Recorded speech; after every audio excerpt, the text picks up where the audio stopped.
Sacramento Environmental Commission to order. Jill, can you please take roll call? Stephanie Holstage. Here. Christine Casey. Here. Dr. Anthony DeRicci. Here. Richard Hunt. Eugene Lee. Here. H. Martin. Here. Jacqueline Toda. Here. And Mark White's absent. We have a quorum. Thank you. And do we have any members of the public who would like to give public comment at this time?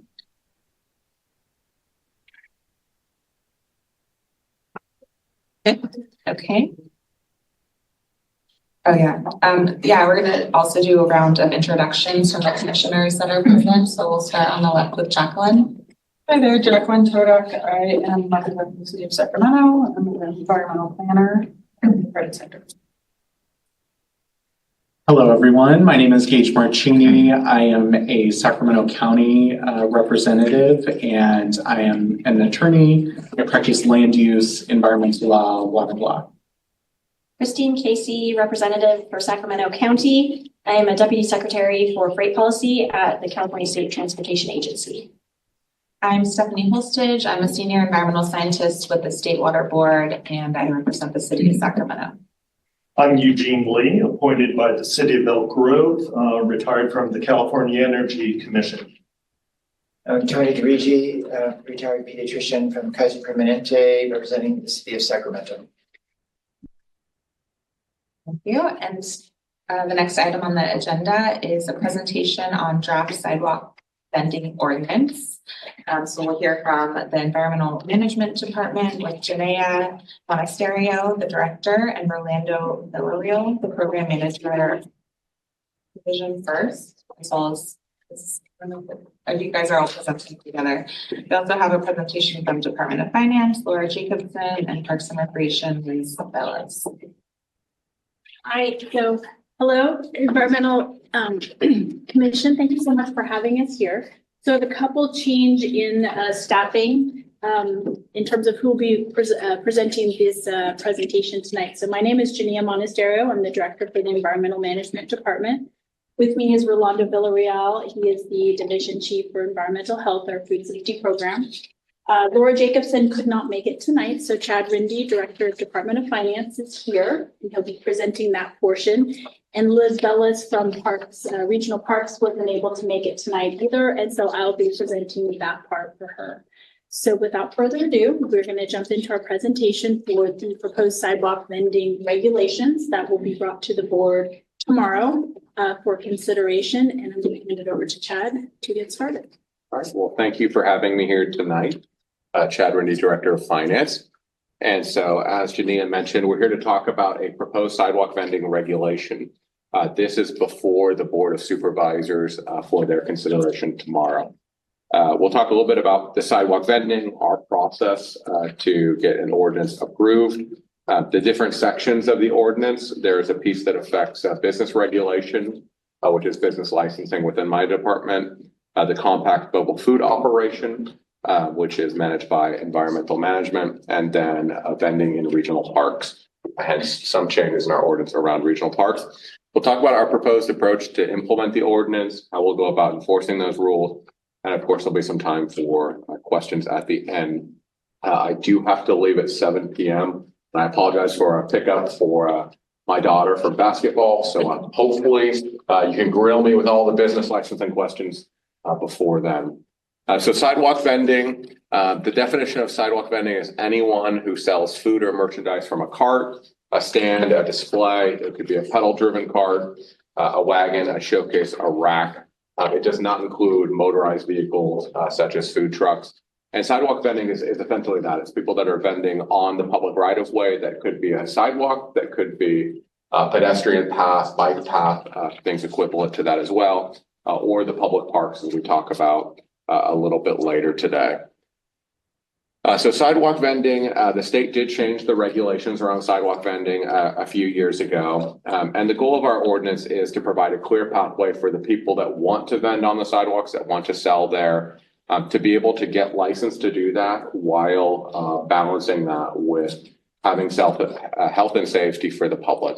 Our sidewalk vending ordinance, business licensing only regulates the unincorporated areas of the county, as opposed to environmental management that does things countywide. The foundation for this is the state in 2018 did approve the Safe Sidewalk Vending Act that basically requires local jurisdictions to allow sidewalk vending. We are no longer allowed to ban it locally, but we are allowed to have a framework for how to do that in a safe manner for the public. The way to do that is going through and adopting an ordinance.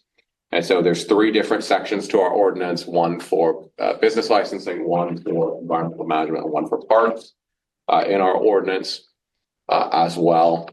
And each of those are managed by the respective departments. But this is something that we are working very closely and collaboratively on amongst our departments, because adopting a sidewalk vending ordinance will have implications for those that are vending food, those that are vending in parks. They are connected, hence bringing forward this package of regulations all at one time to our board for consideration. So we'll talk a little bit now about sidewalk vending business licenses. And so there's 2 different types of business licensing for sidewalk vending. There's 2 license categories. One is a stationary sidewalk vendor. That's someone who is vending at the same location on a regular basis. So we would license them essentially for that location. A roaming sidewalk vending is a vendor that could move from place to place. So this is in the picture, you can see someone who might be vending from a cart, vending from a bicycle-driven cart. Someone who is moving around and typically only stopping to complete that transaction, and then they'll continue to move until they find additional customers to be able to vend to. For sidewalk vending, there are certain operational requirements. We talk a lot about operational requirements, and this is really to put some boundaries for that purpose of health and safety to make sure they're vending in locations that are proper, that aren't going to cause a health and safety issue. So the first one is to not obstruct the free passage of pedestrians from sidewalks or to block entrances. We want to keep our sidewalks and our businesses ADA accessible, not vending near construction zones or zones that are having some type of traffic control, where we wouldn't want an additional traffic situation being created there, where they might obstruct visibility within intersections or roadways. Operating in areas that have either already a temporary use permit or areas that have a certified farmers market. There's already a way to get permitted, or we've already permitted somebody else to operate there. And thus we would not want to have sidewalk vending out there as well. And then we'd not want them to serve customers from a location that impedes traffic as well. We want to make sure there's that free flowing of traffic to allow people to access the business and also to get to their destinations unimpeded.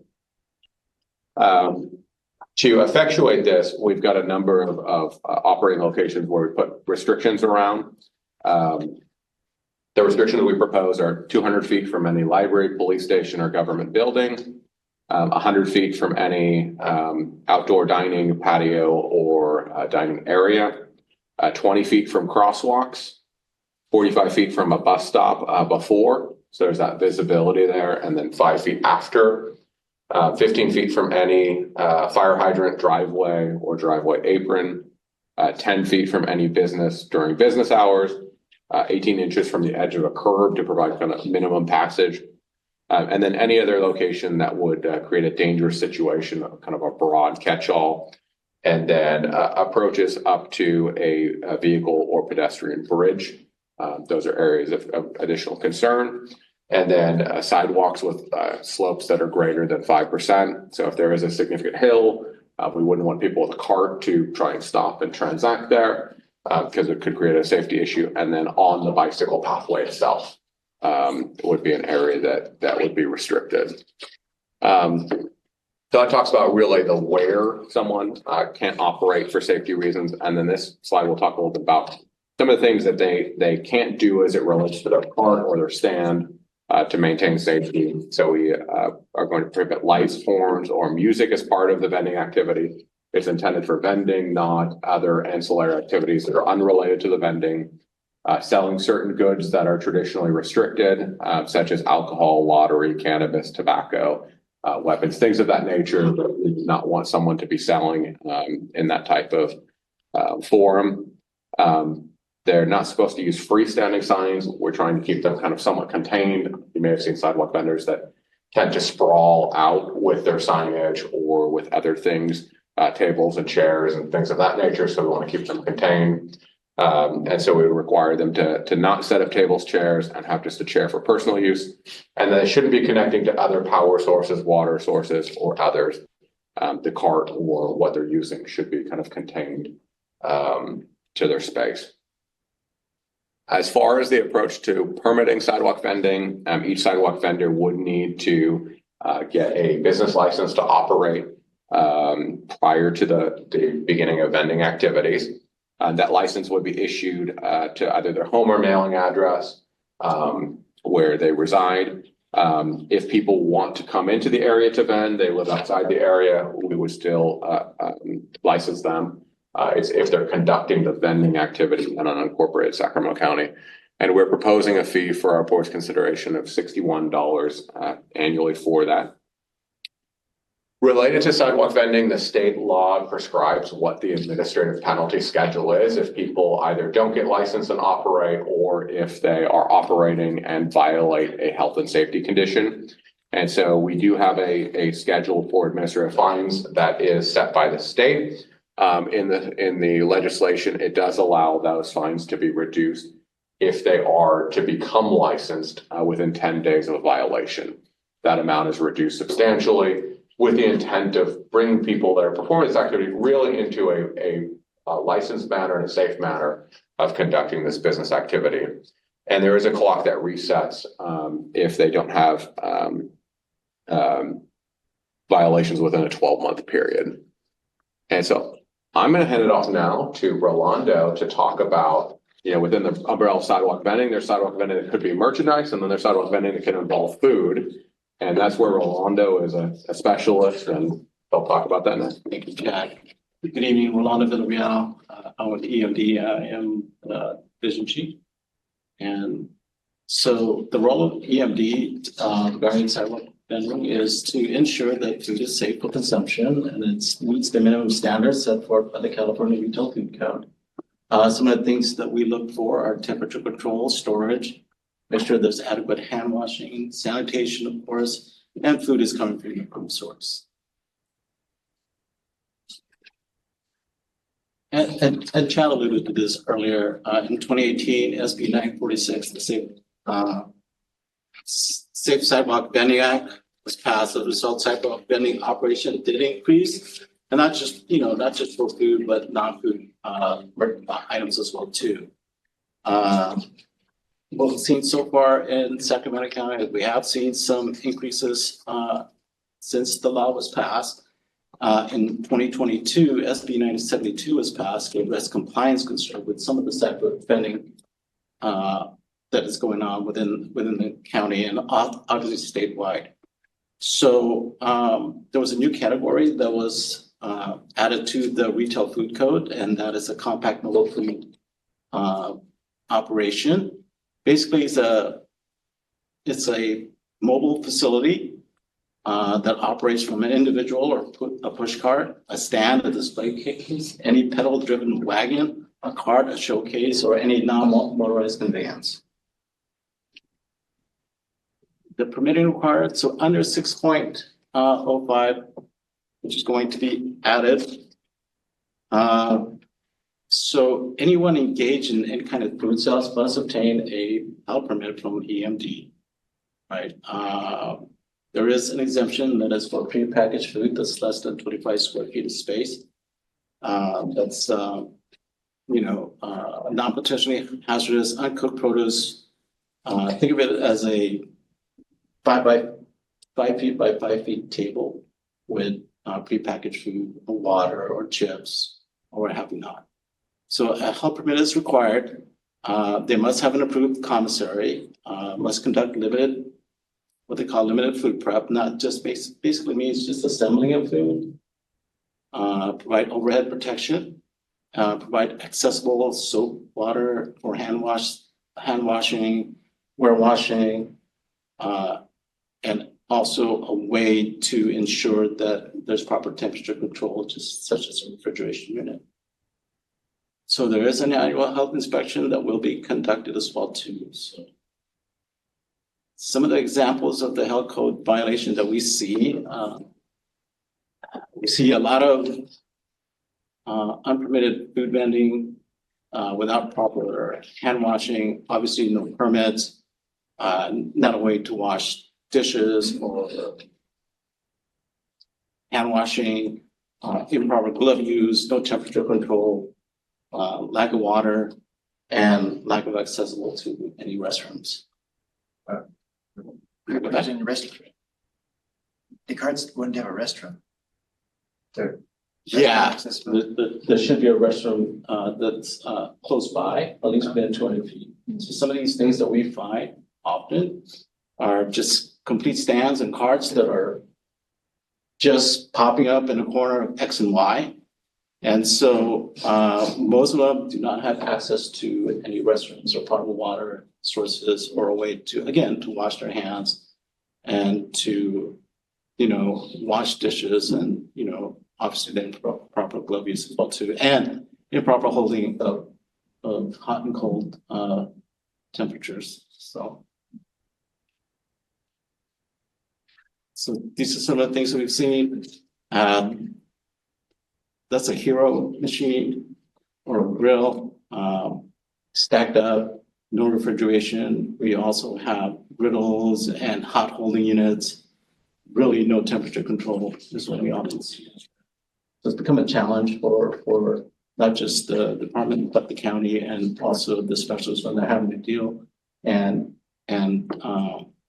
try to educate and try to have that interaction with not just the vendor, but also the public as well too.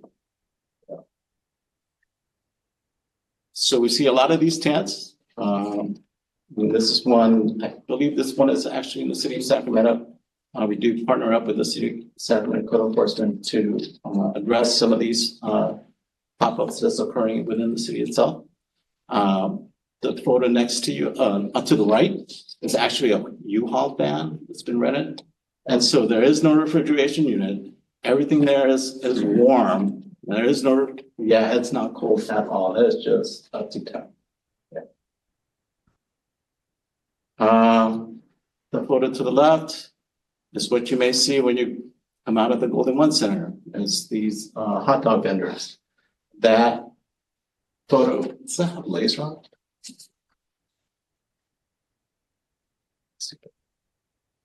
But the photo in the circle, that's just a hot dog with bacon wrap, and the bacon's actually mold. It's not frozen or anything, that is mold on that hot dog. And to the right, I think that is a van where all these carts were stored.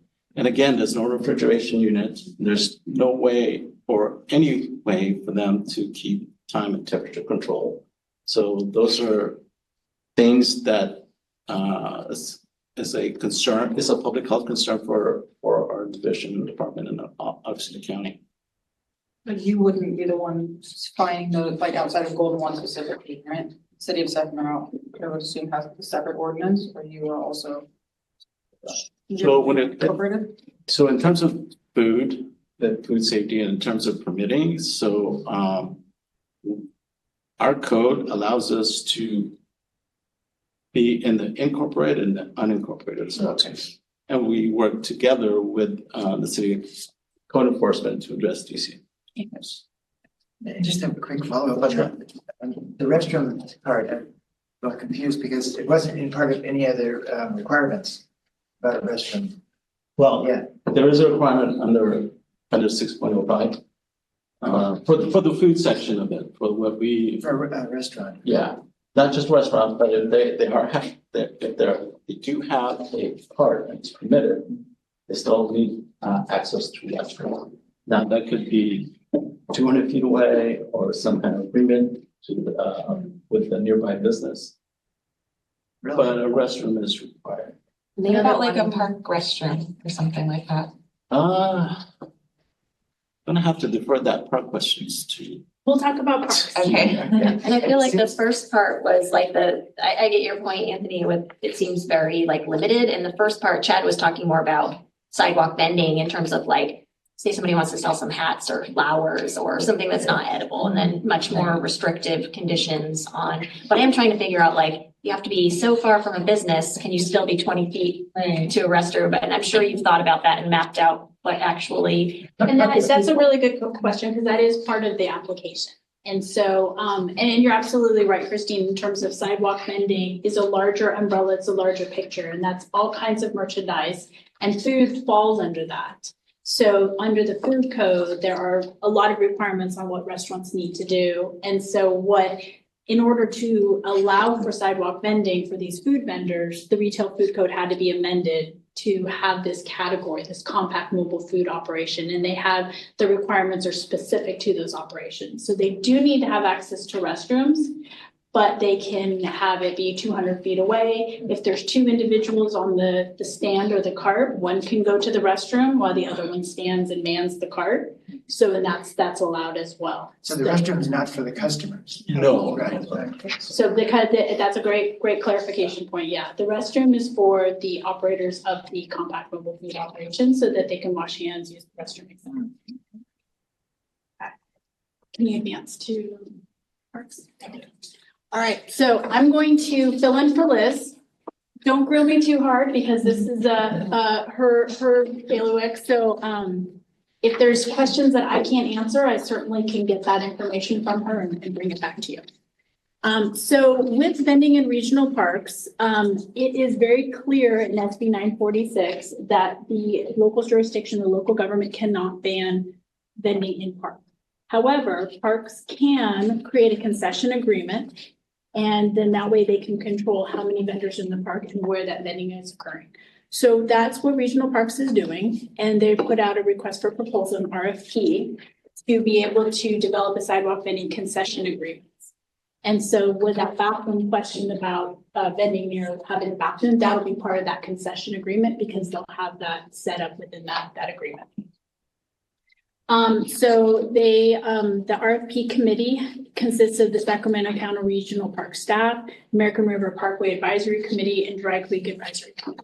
So they're currently in that process of that concession agreement so that there can be time, manner, place, requirements based on vending and regional parks. And they're really wanting to make sure that the enjoyment of the parks is not impeded by vending activities and that there are some restrictions or some guardrails around that activity. So I'm going to pause there. Are there any questions about regional? So for the parks, I know you said earlier that maybe the food vending in general will include city areas, but will the parks, those will only be county parks, or will the parks portion of that be city parks as well? So you can help me out with this one. Sure. So the parks ordinance only applies to county parks, what Liz is adopting.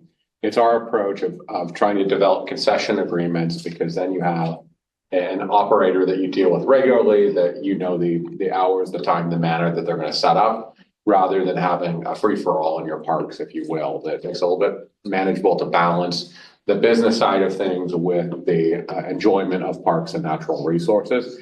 That the city could regulate its own use of parks. And so that would be for any of the cities, something for them to consider in their own sidewalk vending ordinances, how they regulate that in their park system.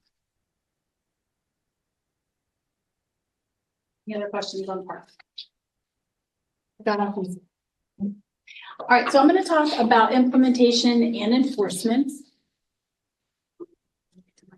here.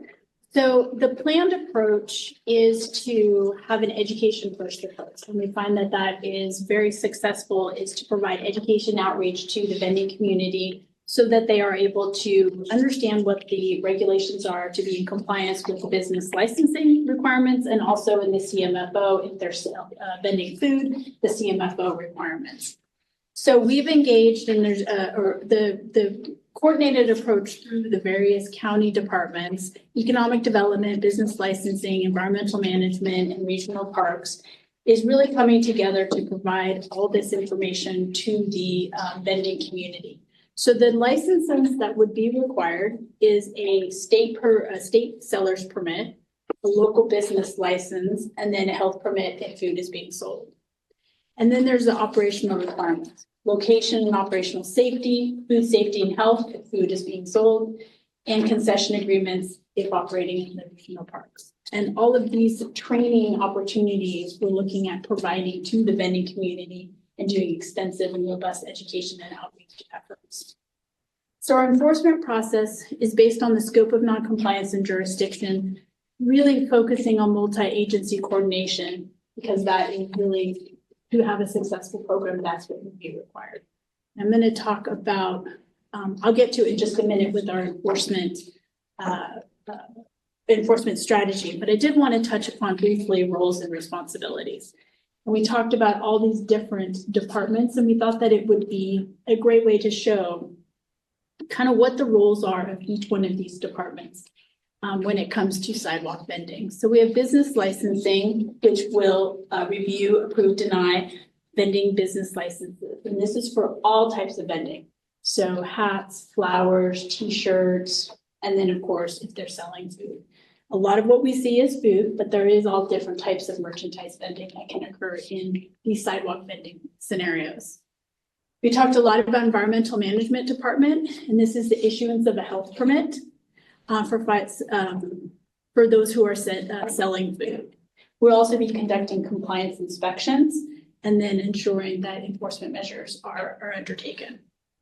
Parks and Recreation will be working on a concession agreement, so that's their role for the regional parks.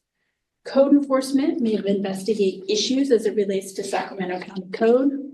Sheriff's Office may become involved for trespassing on private property, if that were a part of the issue that was occurring.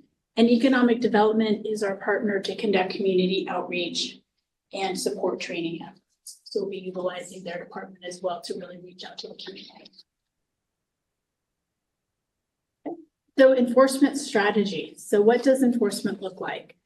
I do want to say that the enforcement mechanisms that I'll be talking about are very clearly laid out through SB 946, the Safe Sidewalk Vending Act, and the California Retail Food Code. So all these numbers here and what can occur for first, second, and additional violations that are cited are all laid out and defined by those two state laws. So this isn't something that business licensing or EMD decided upon. Again, it's the state law. So operating without a valid business license is $250 for the first, $500 for the second, $1,000 for each additional. Violations to code violations to the business license. Actually, let me back up. On that first section here with operating without a valid business license, those are the three, first, second, and third. And it's all within 1 year of the first. So after a year, then it starts over. So it doesn't keep rolling for a long period of time. The second part underneath the line is violations that are cited or code violations to business licensing or the health permit. And they're similar, but they're a little bit different. So business licensing code violations are $100, $150, $200, again, within 1 year of the first. And for health permit and CMFO requirements, it is a notice of violation first, then $100, $200, and it's cut off, but it's $500. And that would be the fourth. And again, all within 1 year of the first. So for us at EMD, and this is countywide, all food operations, sidewalk food operations, we start with the notice of violation to really get them into compliance, and then we can move into a monetary penalty for non-compliance. Is there a certain number of violations after which a license would be revoked? Or I believe you have one. Yeah, so from the business licensing standpoint, we can revoke, but it would depend on the conduct. So we can either suspend or revoke. So if it was minor violations, we'll generally move up that administrative fee schedule. If we have a major violation, we can move to revoke. And so it just depends on the scenario. If there's obviously repetitive health and safety concerns that are being created where we feel that conduct is egregious, we could consider moving for revocation rather than work, gradually through the whole administrative penalty schedule. But it really depends on what the conduct of the business is. And this is a new area, so I can't envision all the egregious type of conduct that a sidewalk vending entity could create. Obviously, if they're selling illegal merchandise, we probably, as we talked about, They're not supposed to sell alcohol, cannabis, tobacco, things like that. We probably wouldn't want a licensed business out there with a license if they're clearly violating those, core issues. But if they're a little bit too close to the fire hydrant, probably going to work slowly up the administrative fee schedule. And so it's going to be scenario by scenario how we, move up our enforcement approach. I would like to add that EMD does have the ability to impound food. So food that is considered contaminated, unfit for consumption, we can have that destroyed. And so we often, in many of our operations where we collaborate with the city departments and whatnot for some of these food vendors, it is obvious that we're not able to let them continue to sell the food. It needs to be destroyed. Does it get composted? Rolando? Unfortunately, it's not there at this time.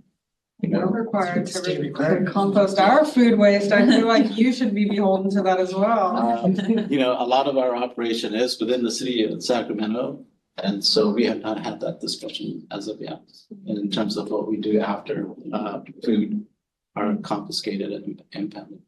And so with the city of Sacramento, city code enforcement does handle that confiscated or food to be destroyed. And so we have had conversations with waste management for the county area with unincorporated. And so that would be the method of disposal that it would go for composting. It's not allowable for it to go into the trash. I have a concern about the food vendors going into the parkway where there's wild animals. And I'm wondering if there's some kind of discussion that has took place about animals eating food that's been discarded either in the trash or people wanting to feed the ducks or, just tossing it about. And also the wrappers on the food, if it's discarded and it could be, animals can get it. Has there been that discussion into? So I don't know that we've gotten to that level of detail, but there's a couple things I think relate to that. One is that as part of our sidewalk vending regulations, they are required to have a trash receptacle or a place to dispose of waste. So that is something that they should be accounting for.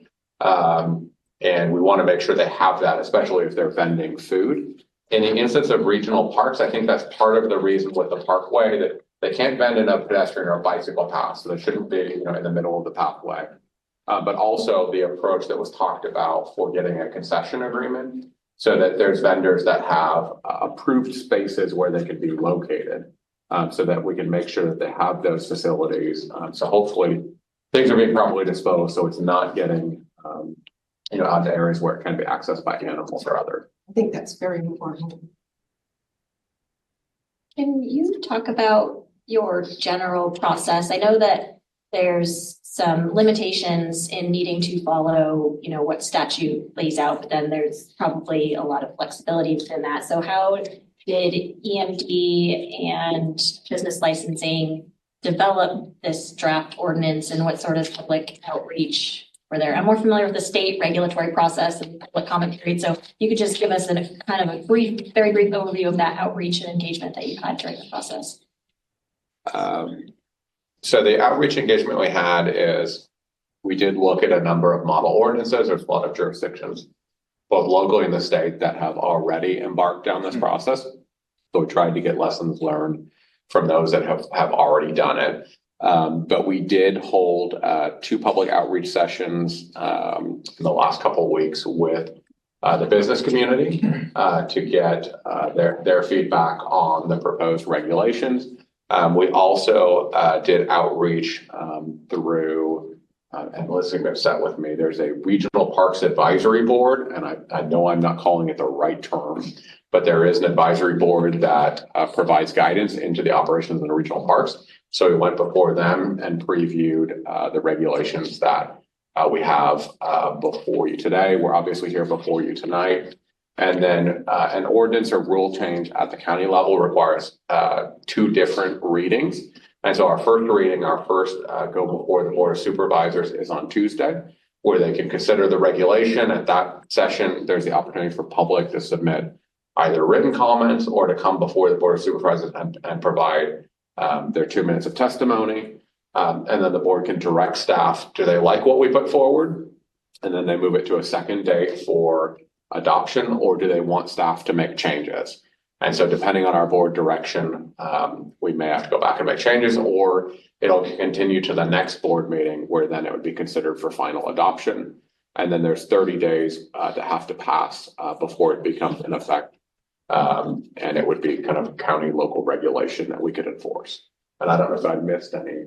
I think you covered just about all of that with outreach. And I just wanted to add quickly that SB 946 and SB 972 Safe Walk Vending Act and also the Retail Food Code are very clear on what an ordinance can look like and what information what the local agency can and cannot do. So for EMD for 6.05, that is, we're pretty much adopting the entire Retail Food Code. We don't have ability to change that. So that enforcement structure that I provided is exactly from the Retail Food Code. The requirements for CMFO is exactly from the Retail Food Code. So we're aligning county code with Retail Food Code. And as far as the business licensing section and a lot of those requirements, again, it's very clearly laid out in the Safe Sidewalk Vending Act, what a local agency can do and what they cannot do. So we had to adhere to that. So it's very closely related to that. Then the direction that you receive from the board for any iterations or changes within that are allowed within current law, is there another public process, or is that only at the discretion or direction of the board? They might say, like, we've heard from our constituents in the business community that this isn't working and we want you to re-engage, or is it more of an internal process for any changes and then re-presentation to the board? It's usually based off the level of changes and the direction. And so I brought a prior ordinance before them that they adopted 95% of, and there was a 5% that they kind of gave direction on, here's where we'd like to head. And then we crafted, additional regulations around that piece, and then, communicated with the business community, here's what we anticipate doing here. And so I think it depends on the level of change we're directed to do and the timeline, which would guide staff on how much more outreach is needed. And so we'll really follow the board direction on what the outcome is of how much additional work may or may not be needed. I know we've been at this for a little while, so we're hopeful we hit the mark, but if we didn't, then we'll evaluate what steps are next. Thank you. Yes, one of the operational requirements is prohibiting light. So are there limitations on time of use, time of operation? Yeah, the time of operations, the way that the law is written is that they're allowed to operate consistent with businesses in that same area. And so if that business corridor normally operates from, let's say, 8 to 8 a.m. to 8 p.m. or something of that nature, we wouldn't want someone operating a business community where everything is closed and they're really the only thing operating. But that's the only restriction. And I think the prohibition on lights is really, we don't want flashing lights or things that are going to be a distraction, because these are things that are adjacent to areas where you have motor vehicles, you have people passing.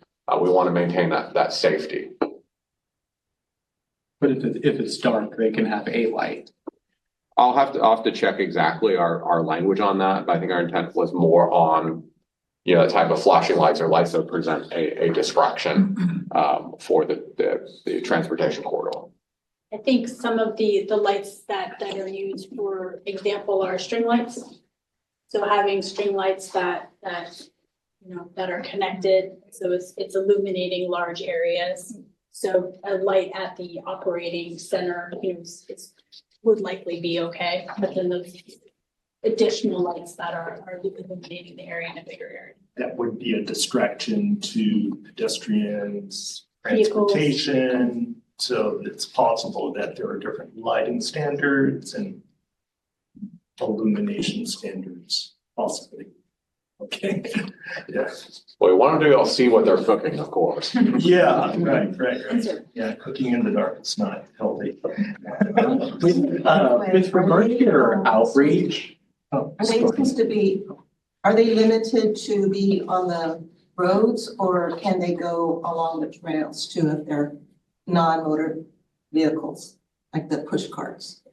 So you're talking about the parks, correct? Parkway. So in the regional park, they'll be looking at creating concession agreements So within those concession agreements, that is specified areas where vending will occur. So, you know, if you go to the parks, there's certain areas where the vendors are already located. And so that's would be the extended to food, that they have that agreement. And so parks, that this is where you're going to vend. This is how, you know, your location for vending. So really keeping them off of sidewalk, I'm sorry, not sidewalks, but paths, bike paths, other areas that can be. So it's to be decided. I'm sorry, we're the public and I think we're intruding on the committee's time to ask their questions and things. So when would you like us to raise our hands? Yeah, I let's have the apologize. commissioners Yeah. finish asking their questions and then I'll call on you guys. Thank you. Yeah, I think sorry. That's okay. I think That's okay. next. Going back to your outreach, you said you did outreach to the business community. Is that the business community in general, or did you do outreach specifically to sidewalk vendors?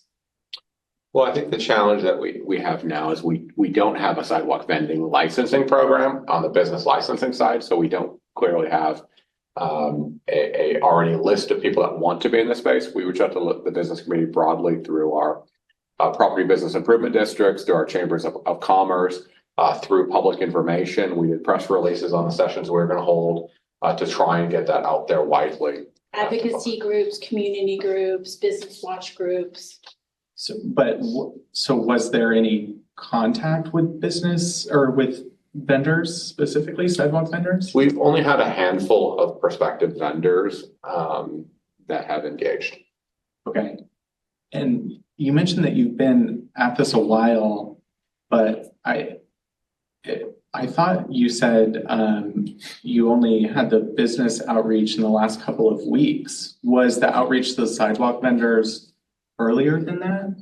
We did outreach to the business community a couple of weeks ago. We did outreach to regional parks, I think in early December. And then, you know, before that in October and November was really our internal work to do crafting the regulations or proposed regulations.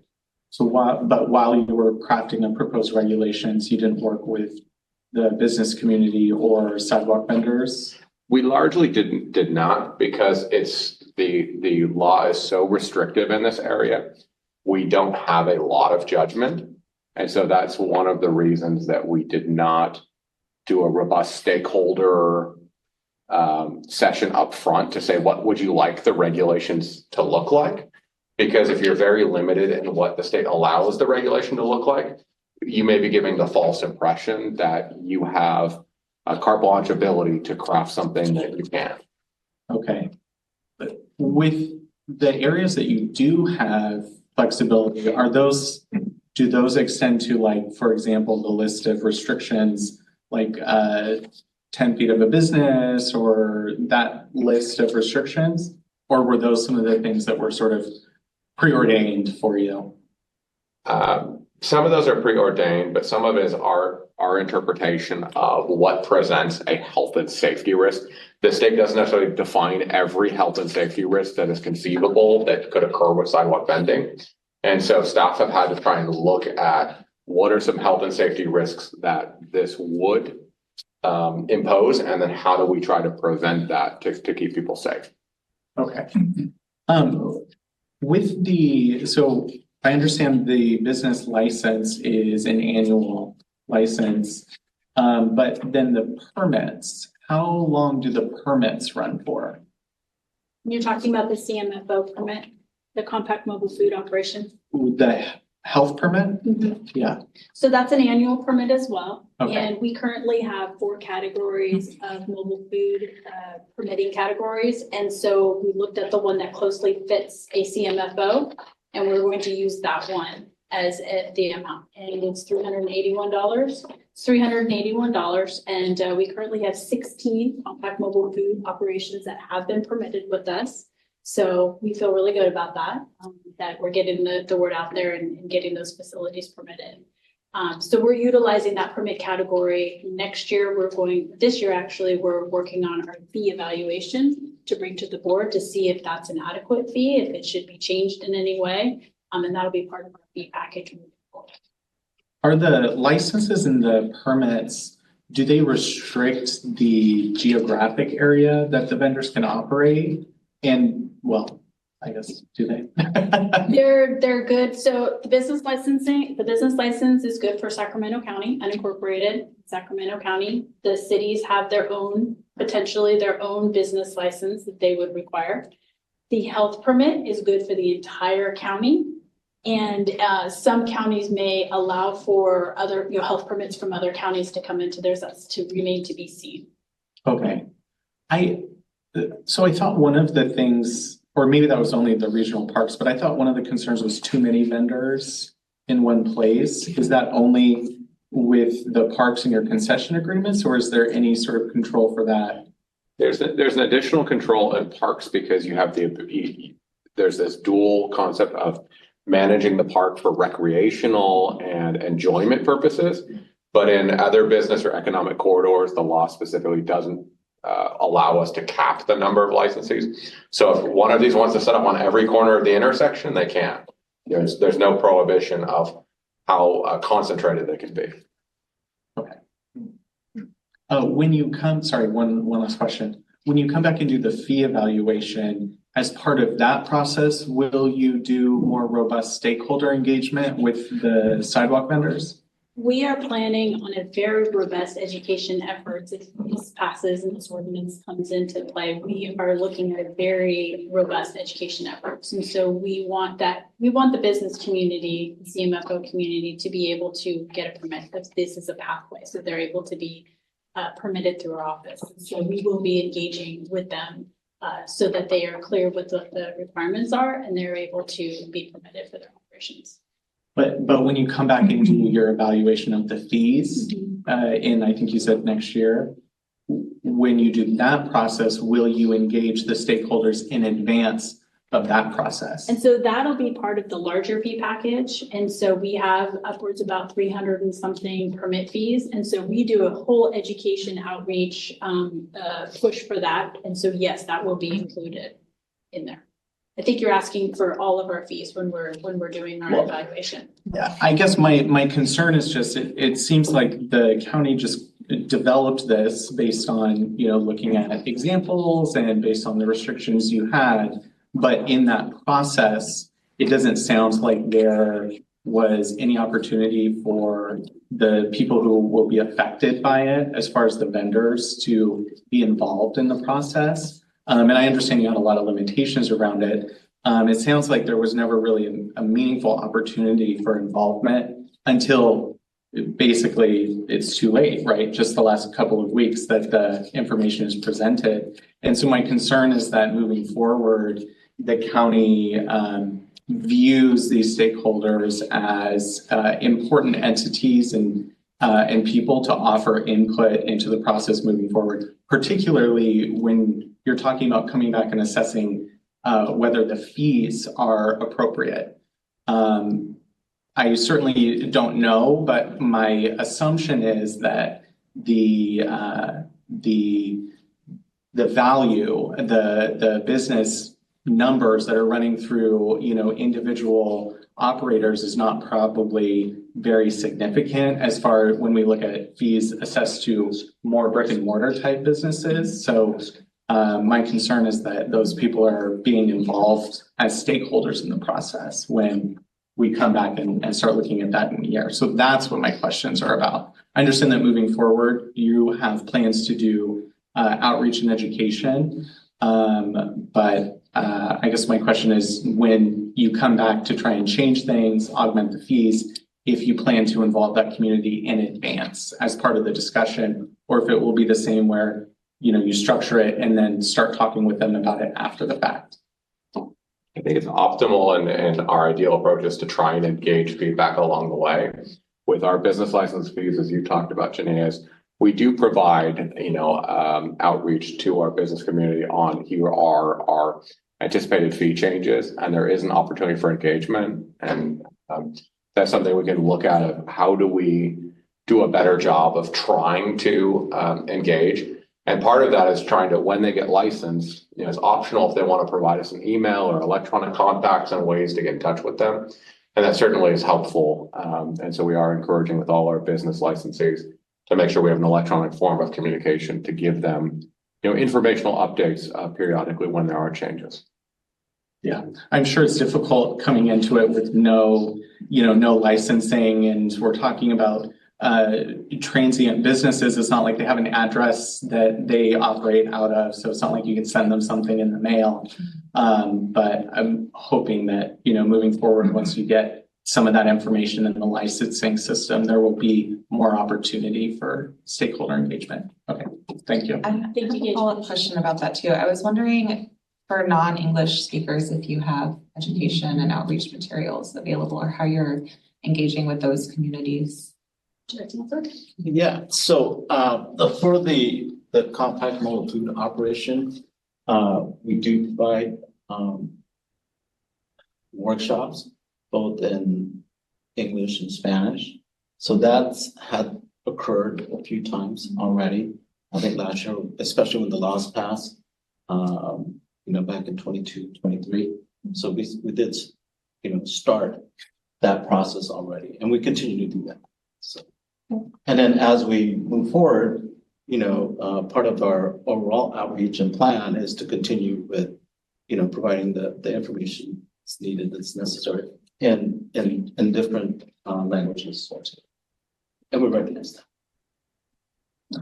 Regarding the parks, and are you allowed to do restrictions beyond SB 946 for the parkway bending? Do you know? That would be a question I think to pose to Liz Bellis and get back to you on. For example, single-use disposable plastics are a big problem in the parkway. Would they be allowed to do some? Under 946 is sidewalk vending. So that would be the vending operations. But maybe Parks has some other ideas for some of the things that you're talking about for single-use plastics or other regulations that they could look at. Do you have a question? Yeah, I have a quick question about clarification. Under the restricted operating locations for sidewalk vendors, you have, says 100 feet from any outdoor dining or patio dining areas. Are you focused here on commercial operations, or is this a residential dining area, picnic area, or whatever kind of dining facility may be out there? I think it's mostly from the intent of commercial, but we could apply that to other areas where people are dining. And part of that is because some of these operations involve grilling or smoke or other things that we want to make sure they have adequate distance where they're not creating other health hazards that are traveling through the air. So in a mixed use area where you have a commercial and residential in the same vicinity, you would apply to people maybe on the second floor. And our ordinance does, and this may be challenged when we don't look at mixed use zoning, but it does not allow sidewalk vending in residential areas. So you can't set up a stationary sidewalk vending in a residential area. Is that spelled out here someplace? It's not referenced here, but it is in our ordinance. I have a question about the permitting requirements. So it says the fine for vending without a license is reduced if the vendor obtains a business license within 10 calendar days. So I was wondering how long does it typically take to obtain a license? We would treat that from the date of application. And so we have, I think in this license category, we've got 30 days to review. Usually on the separate license, there's not a lot of additional checks that need to be performed. So we're likely going to issue much faster, but we would reduce the fine if they apply for a license and provide a complete application within 10 days. Okay, so they don't have to have it. They don't have to have it in hand necessarily. Okay, thank you. Any other commissioner questions? Are there limitations on or requirements to have the businesses actually just operating in Sacramento County alone, or are there any geographic limits or not? No. For vending food? Yeah. We don't have any limitations on where they can vend. Yeah. We just have a health permit that's issued in Sacramento County. Right. And so if they want to vend in other counties, go to Yolo County or Solano County or Placer County, those requirements in those counties that would apply. But as far as Sacramento is concerned, and with that food permit will be for the entire county, so throughout all the cities unincorporated. Yeah, I second Stephanie's recommendation on education. And given that there's an abundance of ethnicities in Sacramento County, being very assertive, aggressive with education and addressing those populations and demographics. I believe in education first before enforcement, you know, and so, and whether it's in FAQs or other resources or workshops, highly encourage that. Thank you. We agree with you on that. I think that's all the questions from the commissioners. So it seems like we have some members of the public that would like to provide public comment at this time. If you have any questions, at your discretion, or if you know the answers, and you could answer as well. So I'm Betsy Wyland, and I'm here representing Save the American River Association. And just some good questions from the commissioners. Thank you for that. Just some things that you weren't clear about that I could answer. You're right. This issue came before the American River Parkway Advisory Committee in about December. Liz formed a subcommittee. American River Parkway Advisory Committee appointed a representative to that subcommittee to tackle this issue.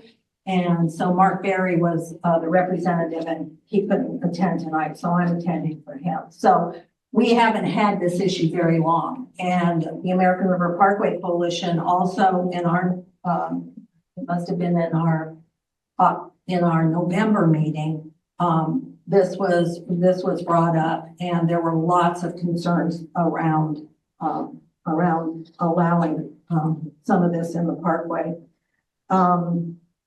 Also, Tony, thank you for that question about other kinds of regulations. So this is going to have to be, I don't know, sorted out, but we have the American River Parkway Plan. That's state law, adopted in 2010.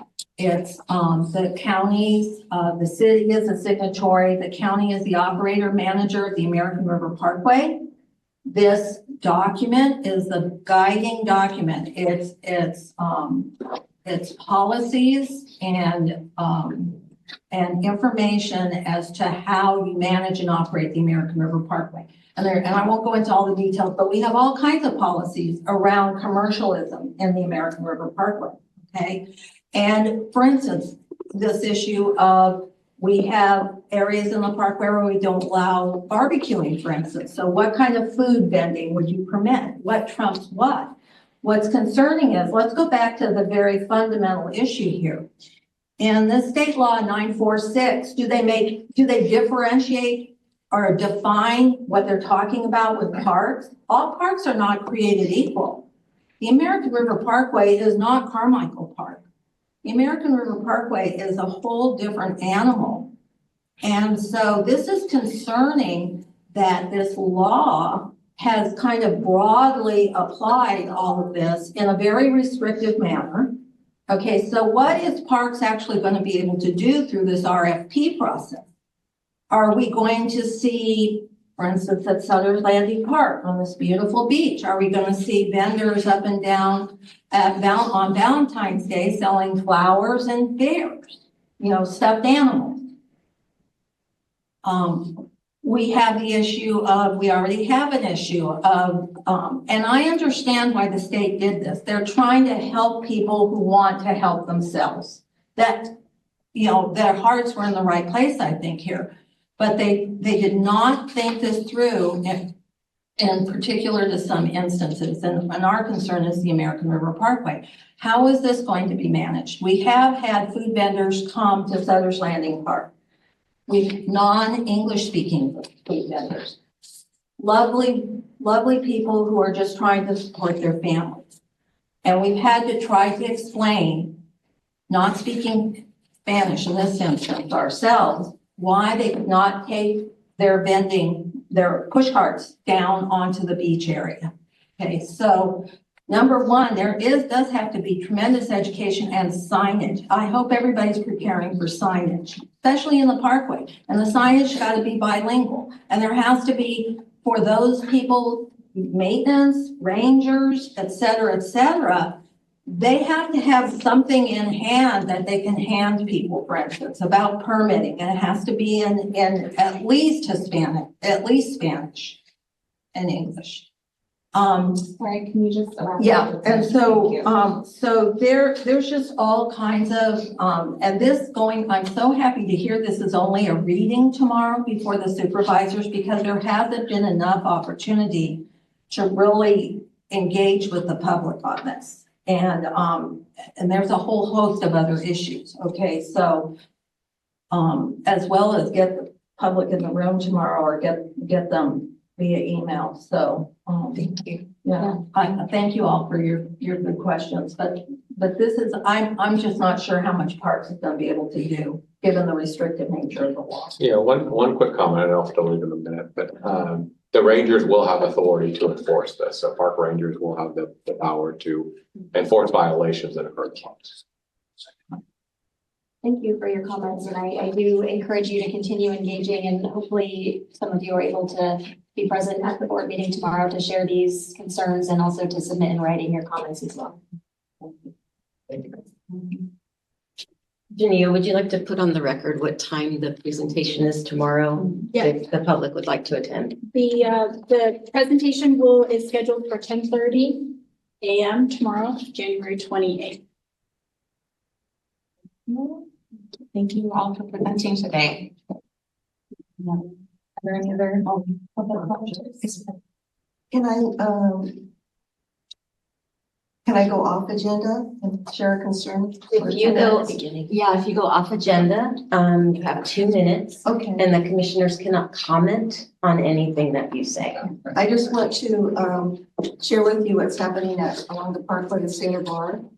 The Sailor Bar right now, for 16 years, has been closed to motor vehicle traffic coming into the interior of Sailor Bar in the protected areas where the animals live.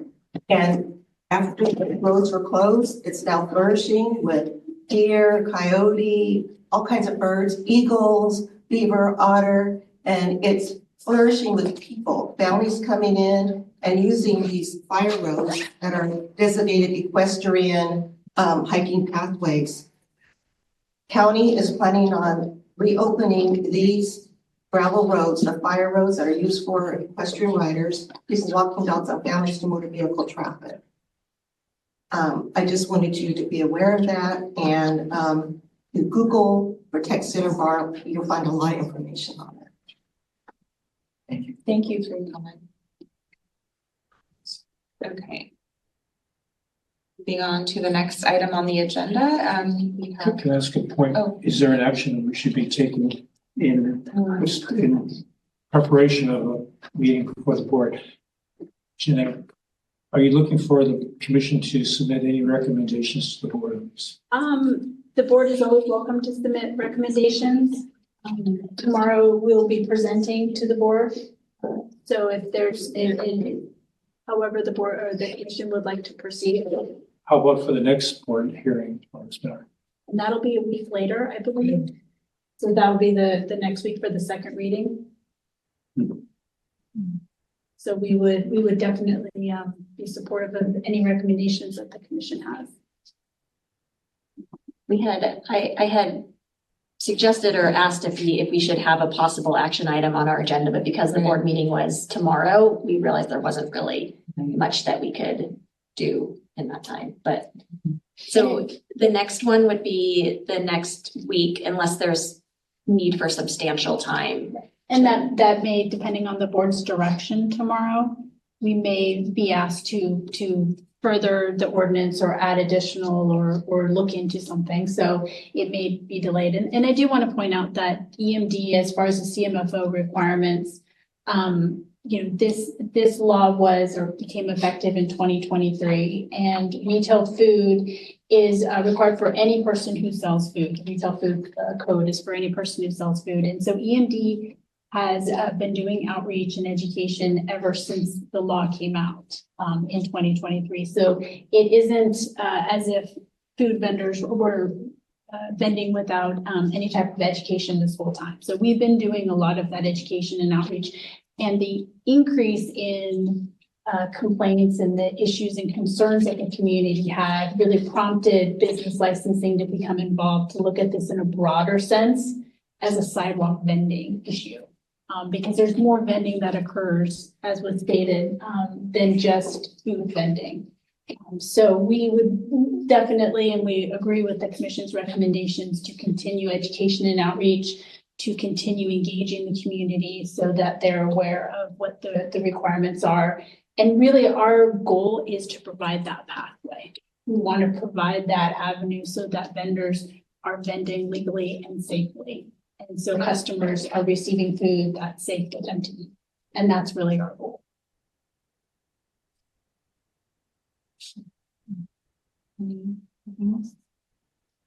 Okay. Thanks. Thank you for the presentation. That was very interesting. We'll look forward to seeing how the board meeting goes tomorrow. Next item on the agenda is the Sacramento County Sustainability Update by John Lundgren. Hello, everyone. Good evening. You hear me okay tonight? Yes. Yes, we can. Well, it's great to be here. My name is John Lundgren. I'm the Sacramento County Sustainability Manager. Oh, for an update, the big news, of course, I think we talked last time that the Climate Action Plan's been approved.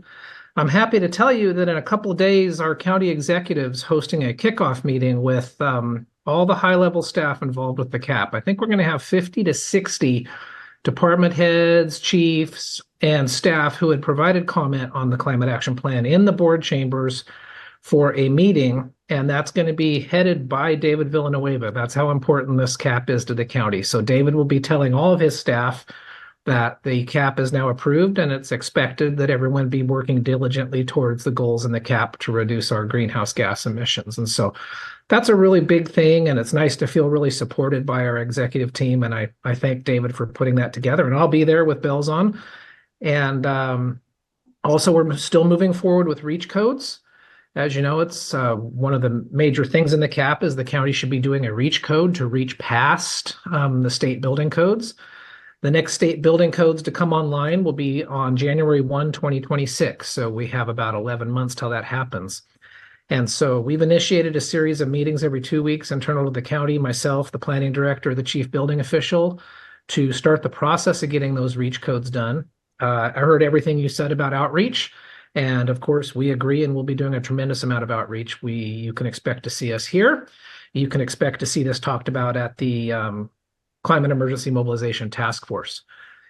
We will not slow down on this. There is a chance that things at the state may slow us down, but we will be ready so long as the State Energy Commission can have things ready, and then our partners can have our cost effectiveness studies ready. Right now, just to give you a little geeking out, we have to wait for the software called CBEC to be approved by the state of California for use. And that's the software that says that people use to show their compliance with the California Building Code. So once that software is approved, then that lets our partners at localenergycodes.com start doing cost effectiveness studies and tweaking, say, if we do this, this, and this, how does it score and is it cost effective? And so we have a little bit of a chicken and egg thing. We need that software approved, and then the cost effectiveness studies will be able to roll in. So what we are focusing on for this time around is new residential construction and existing residential construction. And again, the goal is to reach past the California building codes a little bit to get us a little bit more energy efficiency, so long as it's cost effective in our single family homes. And that goal there, of course, is to drive greenhouse gases down. Obviously, let's see, we're coming up on April.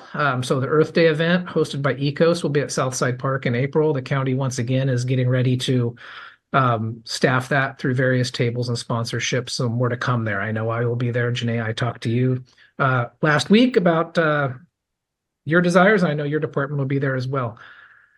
That really ends my update for this month. I'm happy to provide any other information that you guys would like to hear tonight.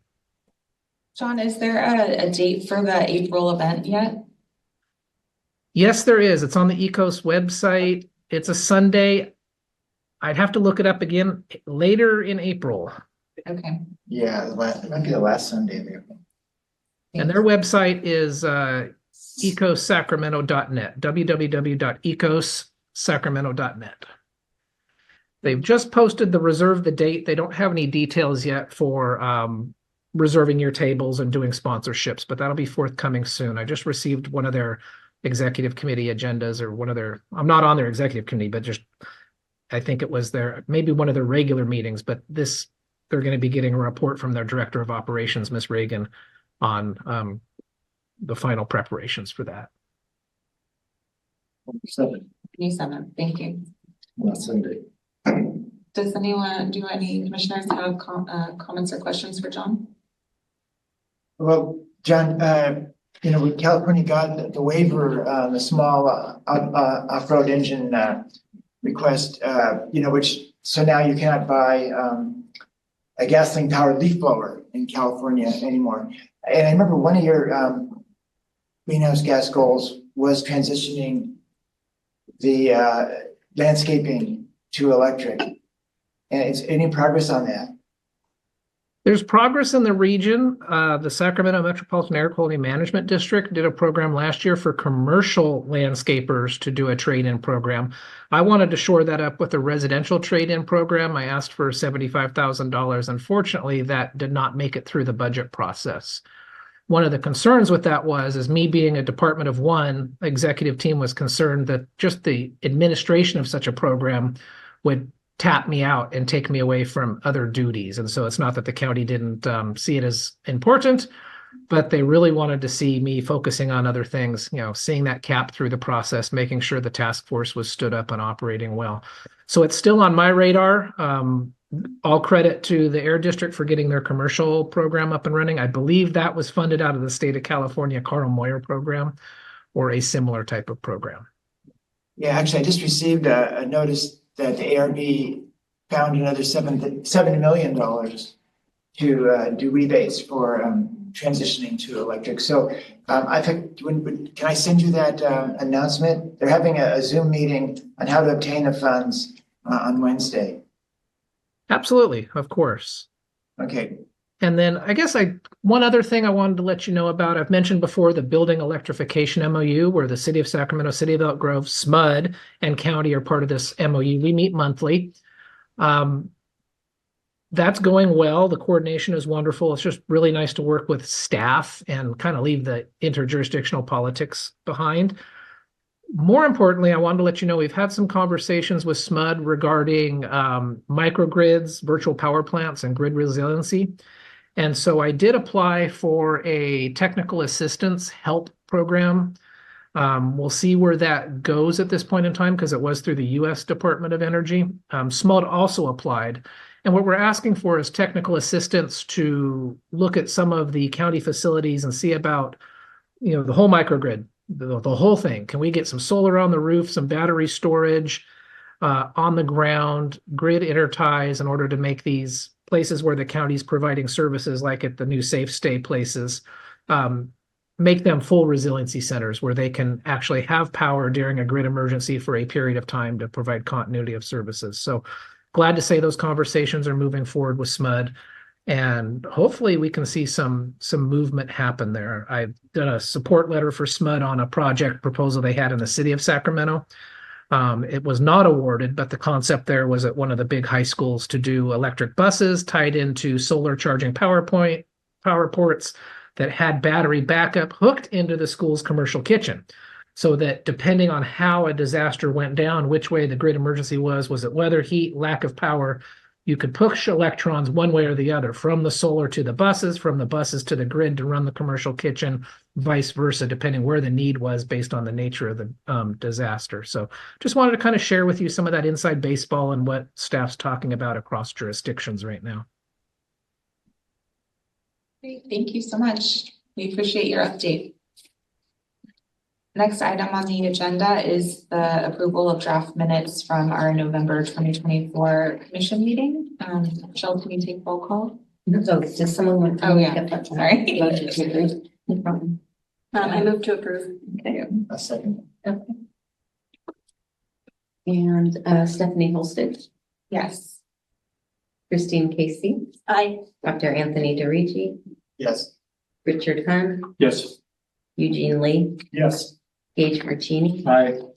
Jacqueline Toda, So Mark White is absent. Motion passes. thank you. Next item is EMD director's report. If you have anything else. You guys want to hear from me again? Yes.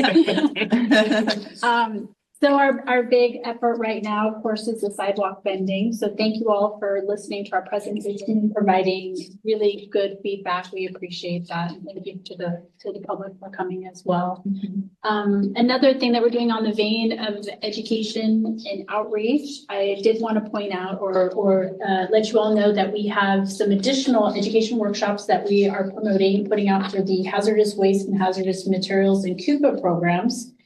As part of some settlements that occurred last year, we had additional funding that we're putting to bring in a consultant, NES. Don't ask me what they stand for. But they come in and they do classes. And so we had a full house last month. We have another full house coming up. So we have maximum 50 attendees. And these are attendees from across all different business types, state agencies, county agencies, maybe from outside the county, that operate within Sacramento, and then of course Sacramento businesses. And so these classes are aimed at providing them with valuable information about how to comply with hazardous waste and hazardous materials laws and regulations so that they can be in compliance and understand what those requirements are. So we are looking at doing these classes throughout the year. We have them set up pretty much through June. It's on our website. Again, it's free. And so this is our real big push to bring this information to the regulated community so that they have the information that they need. And we're going to be continuing at that this year. Again, on the education front, when we get into the spring, there's all kinds of environmental health programs that take effect. For example, pools start to be used. And so we have pool classes for operators. We continue with food schools, so restaurants. All these classes are free, by the way, so we don't charge for them. Because again, we want to make sure that the regulated community has the information they need.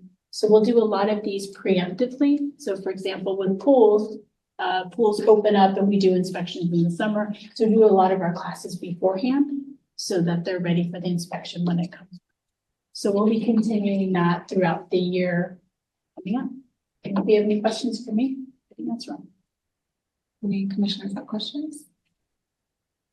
Thank you again. Thank you. The next item on the agenda is report back on commissioner monitoring of environmental issues and agencies. Do any commissioners have any anything they'd like to report? Well, on the public health department, there is a website. I don't know if we can. I'm gonna do my best. Okay, they have a really great, I think this issue came up about the wastewater monitoring, and there's a wastewater scan. I don't know where it is, yeah, but anyway, I'll send it, try to include it to an email to everybody, but you can look at a variety of infectious markers in our wastewater for respiratory and intestinal diseases, and it's amazing. It's really up to date, and you can just look for there you go. Let's see. Yeah, I saw the news that RSV and influenza A and B were up, and that was probably coming from this Yeah. data. Where's this measured at? This is measured to meet regional SAN. Down, yeah. So it's a great website. I'll send that link to everybody. Yeah. And it has norovirus, it has several respiratory viruses, and then also a couple of important intestinal viruses. And you can watch day by day and see what's going on. And spikes. I can't read that. Do you know if there's some references on there to kind of help the public assess what they're seeing? Because like a spike now may be indicative of increased disease like 2 weeks ago for certain things, or There are some links, but yeah, and probably not, yeah. Because I would probably look at it and be like, oh, I should be wearing my mask today, but it's like, wait, I probably should have been doing this like 2 weeks Yeah. ago or something. Right. But no, it does, I mean, because you see the spikes take a while to go up and down, so I mean, it gives you well, that's a whole month, isn't it, there? But you can actually, they'll even break it down for shorter periods, like, daily. I was really impressed with the amount of data on it. Yeah. Interesting. Yeah. Again, it's cut off a little bit, I can see what that virus been. Because we're being in classes. But anyway, yeah, that's fun, because I think there was some interest in that the last time. Yeah, thank you. Yeah, thanks for sharing. Any other commissioners have? Yeah, there was one, the city of Sac and SAC-RT just released a survey today, I think, about, well, like they're trying to do a plan for climate resiliency within the public transit network. And so the survey is to just provide input, which is due in February sometime. I can share that one, Joe. Thank you. Interested. Great, thank you. Actually, just to follow up on that, what I mentioned. So California applied for like 8 waivers to EPA, for clean air regulations beyond what the federal ones are. And finally, in like January 3rd, so we did get the final 6 approved. And so one of them is the small off-road engines regulation. So now you cannot buy gasoline powered leaf blower anymore in California. Wow. Unfortunately, Did that already go still into effect? Did it already go into effect? Yes, it actually took so long. It took 2 years for the EPA because the state had passed a law to try to ban the car regulations in July 1st, 2024.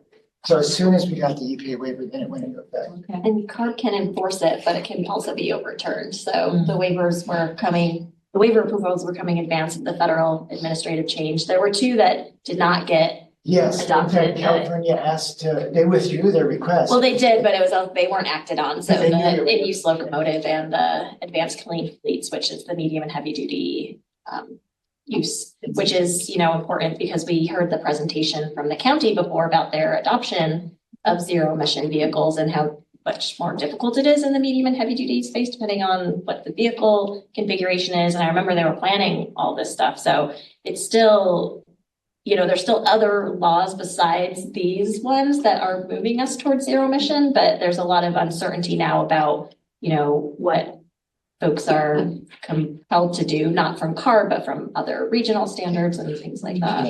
I did look into how these how these waivers can be revoked, and because they were created back with the Clean Air Act, and actually what I found was that there's no wording in the Clean Air Act for revoking them, and there's never been one revoked in the history of the Clean Air Act. So we've had hundreds of them in California. So unless they create some new law to revoke them, we should be okay on the ones that were approved before administration changed. All right, thank you. The next item on the agenda is commissioner comments. So we'll start with discuss forming a subcommittee to focus on the meet and greets within the county departments, elected officials. I don't think we have any updates on that. We haven't met. No, the last time we met and discussed this, we had 2 volunteers to form a subcommittee. And one of them's not here tonight. Right. Oh, are you? I'm one of them, I think. I think I'm the other one. So obviously, we have not had a meeting to discuss it. Unless the holiday included. Thank you. I was worried I was nominated. Your name came up.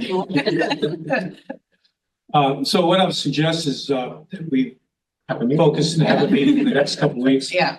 What I would like to do is suggest that we not focus on meet and greets. I think there's a variety of steps we could take to improve our communications with various agencies. Yeah. They're saying you want to be on the subcommittee? I think I already. Here. Okay, Yeah. okay. I thought there was just 2, but okay, you. Yeah, I thought it was just 2. Richard. And Mark White And was Mark. on there. And Mark, oh, it's on it, yeah. So let's plan on that as the next step. Sounds great. Maybe we can set up a doodle poll. Thanks. Any other? Well, we did have a meeting of our topics committee. Great. Which are in Eugene and Sal.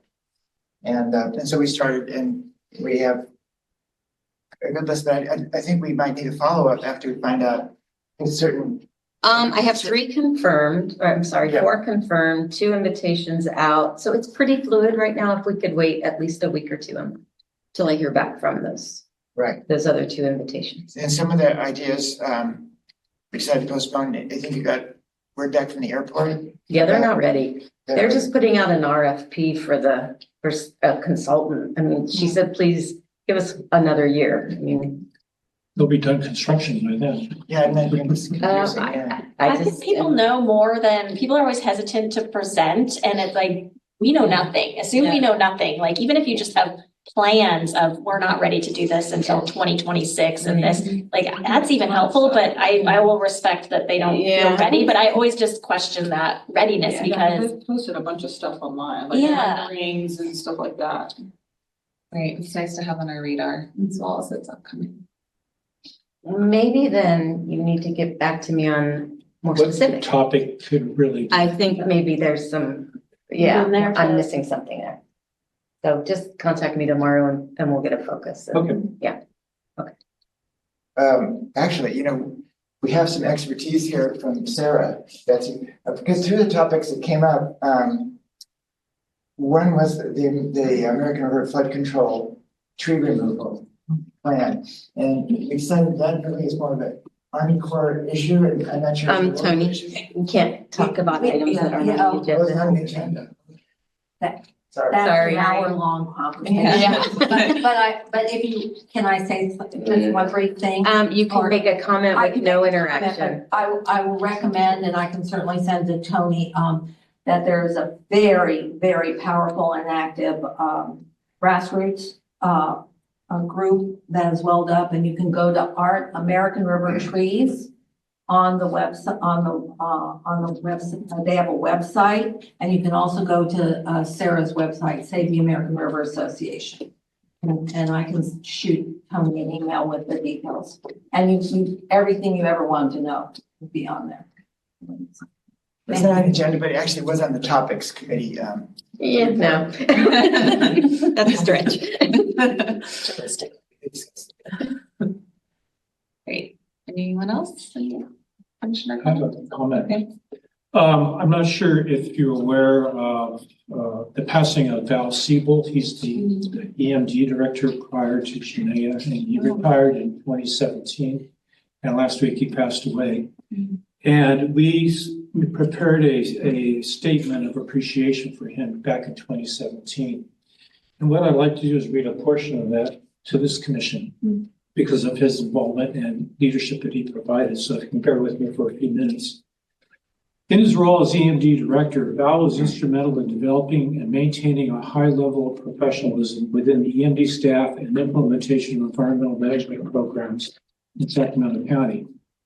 Val was responsible for developing and implementing elements of the EMD strategic plan, which established the direction and goals for EMD, including protecting county water resources, overseeing management and cleanup of hazardous contaminants, achieving disaster preparedness, implementing the ongoing food protection program, and accomplishing the mandates and objectives of the EMD environmental compliance and environmental health divisions. As executive director to the SEC, Val provided guidance and leadership enhancing the SEC's impact and effectiveness on Sacramento County environmental protection. As the executive director, Val supported the activities of the commission by providing technical resources and expertise from within EMD, coordinating communications with other state and SEC authorizing agencies, and providing guidance and leadership on matters being considered by the SEC. In all instances, Val demonstrated the highest degree of commitment and professionalism. Just wanted to share that. Yeah, thank you. Thank you for sharing that. Could we, or would it be appropriate for us to write a condolence letter to his family? That could be very appropriate, yes. I've never personally met him. It sounds like you worked more closely with him. Would you want to craft something that we could all sign? Maybe you might be better at writing something like that. I think. Yeah, I was gonna Use say, the draft. I think with share the, from what you've had there, I think that would be helpful, Okay. and I can. Yeah. Let's do it. I'm not good at condolence stories. not your forte. Good idea, thanks, Christine. Thanks, Chris. Do we have a contact information to send her? I can't come up with something. Okay. Joel, send that out. That's all. So our next meeting is February 24th at 6 p.m. at this location. Meeting adjourned. On that note, I think the meeting minutes are board chambers.